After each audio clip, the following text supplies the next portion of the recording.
তারা কেউ বিচার করবি না রে। এই বাংলাদেশের প্রশাসন কিচ্ছু করবি না রে।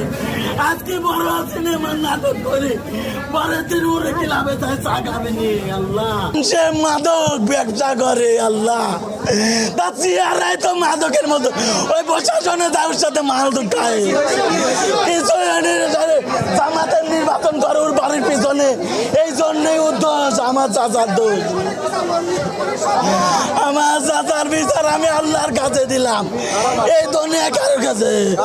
শিমুল বিশ্বাসের চালবাল রায়ান মারেছে যুব নেতা। আল্লাহ তুমি ছাড়া কেউ বিচার করার মানুষ নেই আল্লাহ। এই আপনি আমার চাচার বিচার করেন আল্লাহ।